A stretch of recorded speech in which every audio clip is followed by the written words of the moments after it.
Hello दोस्तों, नमस्कार। मैं अंगारा लाल आप सबके बीच में एक बार फिर।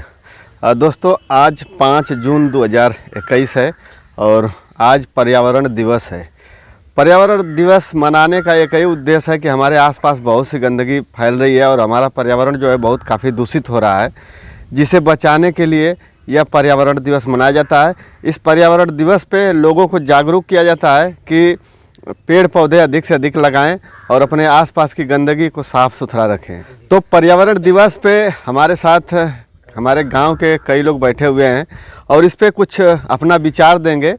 पर्यावरण के लिए जैसे अपने आसपास की गंदगी को साफ करना चाहिए जी, और पेड़ पौधे लगाना चाहिए। जब मानसून जब हरा भरा रहेगा तो आदमी स्वच्छ रहेगा, स्वस्थ रहेगा। भैया आप बताइए पर्यावरण के बारे में।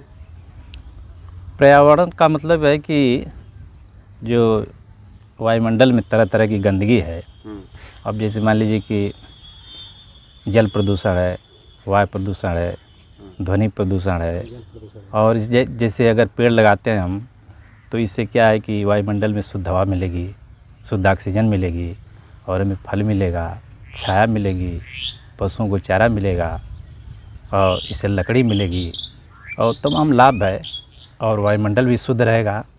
और दूसरा है जल का है, जैसे जल प्रदूषण है, जल में तमाम कीड़े हैं, गंदगी है और खर पतवार, कपड़ा लत्ता गंदा जो पड़ता है, सड़ता है पानी, तो उससे जो प्रदूषण होता है तमाम बीमारी पकड़ती है। वो स्वच्छ रखें, साफ़ रखें ताकि पूरे समाज को हमको इसका लाभ मिल सके। और इसी तरह जैसे ध्वनि प्रदूषण है, लोग डीजे बजाते हैं बहुत तेज़ आवाज़ में, तो उसको भी कंट्रोल में बजाना चाहिए, एक सीमा होनी चाहिए उसे। इसीलिए मनाया जाता है कि कम से कम साल में एक बार सबको जागरूक कर दिया जाए, सबके दिमाग में बातें डाल दी जाएं कि नहीं ये काम गलत है, ये प्रदूषण नहीं फैलाना चाहिए और इसको सबको जागरूक करना चाहिए। इसी मकसद से इस बात को समाज में बताया जाता है और समझाया जाता है कि आप लोग इस अच्छी आदत का पालन करिए और समाज को और अपने सुरक्षित रहिए और समाज भी खुशी रहे, आप भी सुखी रहें, हम यही चाहेंगे। आज बड़ा सौभाग्य की बात है कि हमारे बीच में हमारे गांव के साथी अंगारा लाल जी उपस्थित हुए हैं। आप लोगों से बता रहे हैं कि पर्यावरण का मतलब है कि परिधन आवरण, यानी जो हमारे आवरण को चारों तरफ से ढका हुआ है, गंदगी जो फैला हुआ है चारों तरफ, जो पेड़ पौधों कटाई कर रहे हैं, हमारे अगल बगल जितने भी गंदगियाँ हैं, हम सभी लोग से ये अनुरोध करेंगे कि साफ़ सफाई रखें। हमारे वायुमंडल में जितनी भी गंदगी फैल रही है, वाहन के चलने से या पेड़ पौधों की कटाई हो रही है या घर में चूल्हे से निकलने वाले धुएँ हमारा वातावरण को गंदगी कर दे रहे हैं, हम चाहें कि इसको रोक लगाएं, हमारे आने वाले पीढ़ी को भी कुछ लाभ मिले और हम सबको लाभ मिले। हम तो सबसे यही कहेंगे भैया अधिक से अधिक पेड़ लगाएं और सबको रोक लगाएं। मैं सुदामा विश्वकर्मा CRPF श्रीनगर में ड्यूटी कर रहा हूँ। मेरे आप लोगों से अनुरोध है कि आप लोग अपने दरवाजे पर पेड़ लगाएं जिससे ऑक्सीजन पैदा हो। ऑक्सीजन की हमारे देश में बहुत कमी हो गई है, लोग जंगल काटते जा रहे हैं, पेड़ पौधा कोई लगा नहीं रहा है। इसलिए आप लोग कम से कम एक पेड़ तो लगाइए जिससे कि पर्यावरण सुरक्षित रह सके। आज बड़े सौभाग्य की बात है कि ग्राम किशोरी में जय गुरुदेव कुटिया पर राजेंद्र विश्वकर्मा RSS कार्यकर्ता के कुटिया पर अंगारा लाल जी पर्यावरण के संबंध में कुछ जानने के लिए हमारे बीच उपस्थित हुए हैं। आज हमें बताने का सौभाग्य प्राप्त हुआ है। बड़ी खुशी की बात है कि जिन वनस्पतियों के प्रति आज मानव जीवन इतना उदासीन है, उस वनस्पति के विषय में उसके महत्व को लोग कम समझते हैं। यह नहीं समझते कि यह मानव जीवन उत्तम है तो वनस्पतियाँ सर्वोत्तम हैं। यही मानव जीवन के सुधार के लिए, इनके संरक्षण के लिए जो कुछ भी करती हैं वनस्पतियाँ करती हैं। मानव को ये प्राणवायु देते हैं, छाया देते हैं, सुखद फल देते हैं। इनको लाख पत्थर मारिए, ईंटा मारिए, कुछ भी मारिए, लेकिन सब कुछ सह करके आप सुखद अनुभूति देते हैं। उस पर्यावरण के लिए आज मानव जीवन अत्यंत उदासीन है। यह बड़े दुख की बात है। आज सौभाग्य की बात है कि आज हमारे माननीय मुख्यमंत्री आदित्यनाथ जी की जन्मदिन भी है, पर्यावरण दिवस भी है। इसको हम खुशी के साथ मनाएं, उत्साह के साथ मनाएं और संकल्प लें कि अधिक से अधिक वनस्पतियों के साथ हम अपना प्रीत मोहब्बत रखें, क्योंकि यह जीवन जो कुदरत की अनमोल दौलत है, मनुष्य के लिए समर्पित है। अगर मानव जीवन उत्तम है तो वनस्पतियाँ सर्वोत्तम हैं, क्योंकि ये हमारे गंदगी को स्वीकार करके हमें प्राणवायु देती हैं। हमारा आज मशीनी युग में जितना प्रदूषण वातावरण हो रहा है, आज उसी का देन है कि अनेकों रोग फैल रहे हैं, उनकी दवा नहीं है, उनका कोई इलाज नहीं है। आज हमारे बीच ये वनस्पतियाँ ही ऐसी हैं जो कि इसका इलाज कर सकती हैं। हमें सबसे अनुरोध है, पूरी जनता से अनुरोध है, भारत देशवासियों से अनुरोध है कि ये वनस्पतियों के प्रति उदासीन न होकर के इनको अधिक से अधिक लगाएं, इनका सुरक्षा प्रदान करें और इससे अधिक लाभ लें। हमारे आसपास पर्यावरण बहुत जो है गंदगी फैल रही है, जिससे पर्यावरण काफ़ी दूषित हो रहा है, उसके बारे में क्या कहेंगे? देखिए, अच्छी बात नहीं है कि दूषित आसपास हम गंदगी रखें। यह तो हमारे ऊपर निर्भर करता है कि हम स्वच्छता पर कितना ध्यान रखें। ये जहरीले कीटाणु जो हैं गंदगी से ही पैदा होते हैं, इनकी सफाई के लिए स्वच्छता ज़रूरी है।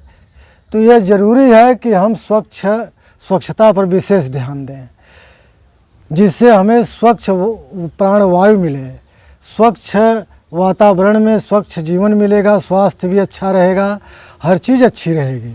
इसलिए तो हमारे जीवन पर निर्भर करता है कि हम कितना स्वच्छता रखें, है ना। ये हमारे शिक्षा की कमी है कि हम अपने आसपास जो गंदगी देख रहे हैं, नहीं देखना चाहिए।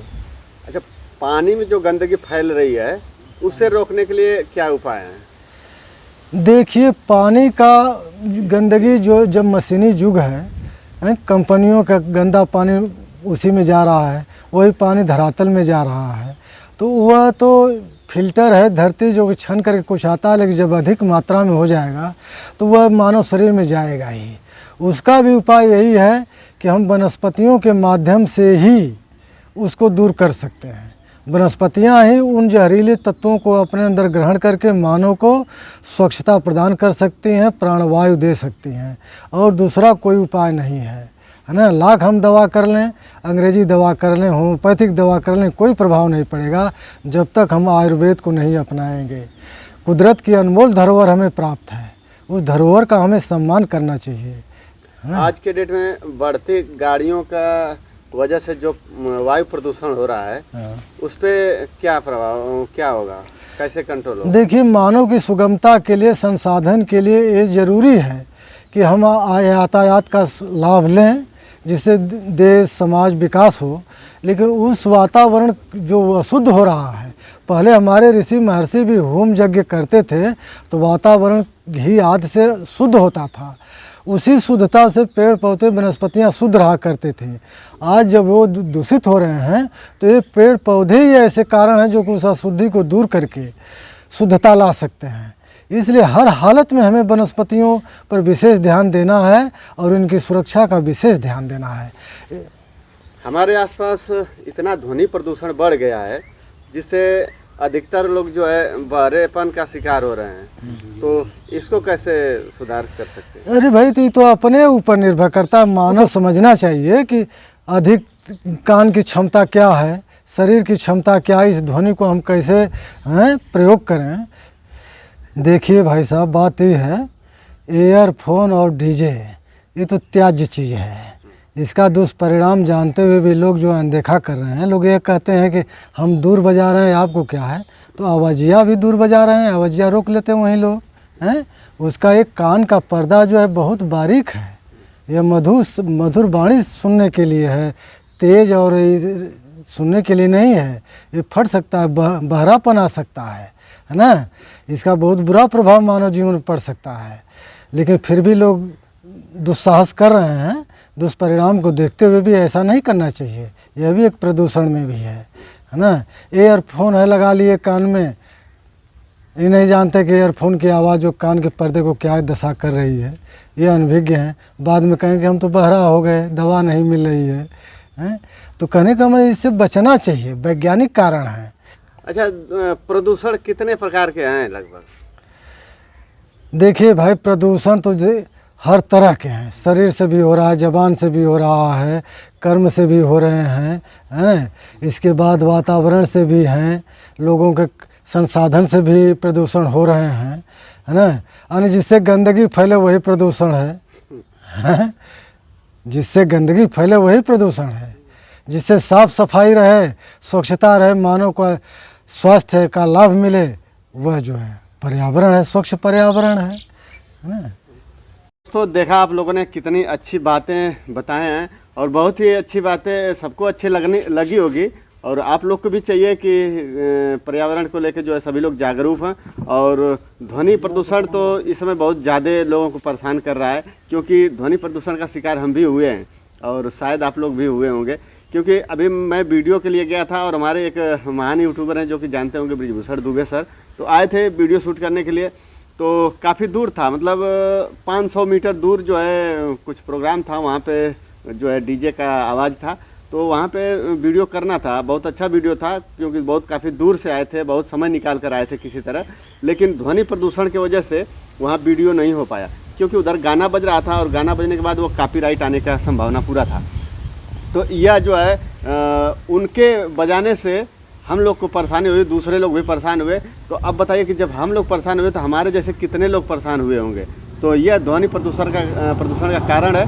और साथ साथ जो है हमारे आसपास जो गंदगी है उसे भी साफ़ सफाई रखना चाहिए, क्योंकि वही गंदगी जो सड़ती है वही बांस मारती है और उससे जो है कई बीमारियाँ आती हैं। तो उसे भी साफ़ सफाई रखना चाहिए। और फिनाइल और क्या क्या मिट्टी का तेल क्या डाल के जो है गंदगी को साफ़ सुथरा रखना चाहिए। अधिकतर उसे जो है अगर नहीं साफ़ हो रहा है तो उस पर मिट्टी डाल के दबा देना चाहिए। और पानी जो गिर रहा है, पानी को एक जगह कहीं गड्ढा खोद के और उस पर जो है ढक्कन लगा के उसके अंदर पानी डाल देना चाहिए, ताकि जो है बाहर सड़े ना।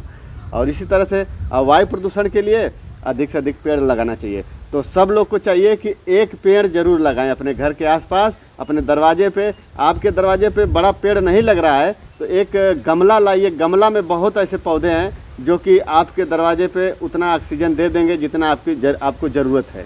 तो सभी लोग से यही गुजारिश है कि सब लोग जो है पर्यावरण पे जो है ध्यान दें और पर्यावरण को बचाएं अपने। अब देखिए यहाँ पे हम आए हुए हैं बाहर सिवान में, जो कि बाहर कुटिया है, इनकी मड़ई है। और यहाँ पे कई लोग हैं, 3-4 लोग बैठे हुए हैं। सबका मैं परिचय एक बार आप लोग से करवाऊँगा। तो सब लोग जो है यहाँ पे बैठे हुए हैं। यहाँ पे आप इस समय आज 5 जून 2021 है, आप घर में होंगे। कितनी गर्मी हो रही है कि आप गर्मी से एकदम बिल्कुल परेशान होंगे ना। गर्मी से परेशान सभी लोग काफ़ी परेशान हो गए। आप लोग गौर करते होंगे कितना गर्मी हो रही है। लेकिन यहाँ पे आने के बाद पूरा दिन यहाँ बैठे रहिए, एकदम थोड़ा सा भी पसीना नहीं हो रहा है और ठंडा ठंडा हवा एकदम अच्छा, इतना अच्छा कि आप अगर यहाँ पे एक बार आएंगे तो आप यहाँ से जाने का नाम नहीं लेंगे, इतना अच्छा है। और अच्छा रहने के कारण इधर देखिए ऊपर हरा भरा पेड़, नीम का पेड़, इधर शीशम का पेड़ और उधर भी है कुछ, और खेतों में हरियाली, मतलब बहुत सुंदर। थोड़ा सा भी हवा चलेगा तो यहाँ पे ठंडा होगा। लेकिन आपके घर में अगर बिजली नहीं है तो आप मर जाएंगे, हमें लगता है ऐसा। इतना गर्मी हो रही है, क्योंकि हम भी गर्मी से परेशान होकर यहाँ पे आए हैं। तो यहाँ आने के बाद आज पर्यावरण दिवस है, उस पर भी चर्चा हो गई। और आज माननीय श्री मुख्यमंत्री योगी आदित्यनाथ जी का जन्मदिन है, तो उस पर भी जो है सभी लोग से अपील है और सभी लोग को जो हार्दिक शुभकामनाएं। बाकी परिचय करा देता हूँ, बताइए अपना परिचय। हमारा परिचय इतना है कि हम राजेंद्र प्रसाद विश्वकर्मा, ग्राम किशोरी, पोस्ट पहलवानपुर, थाना नंदगंज का निवासी हूँ और आरएसएस का कार्यकर्ता हूँ। अपना परिचय बताइए। लालजी बिंद, ग्राम किशोरी, पोस्ट पहलवानपुर, जिला गाजीपुर। क्या लोगों से अपील किए हैं? हम अपील यही करते हैं कि भाई हर तरह के प्रदूषण से बचने का प्रयास करिए और दूसरे को भी समझाइए, जागरूक करिए। मेरा नाम अमरजीत विश्वकर्मा, किशोरी के रहने वाला हूँ। हम एक प्राइवेट टीचर हैं, ब्लॉक को पढ़ाते हैं। हम सबसे यही अपील करेंगे कि भाई अपने दरवाजे पे या घर पे एक पौधा लगाएं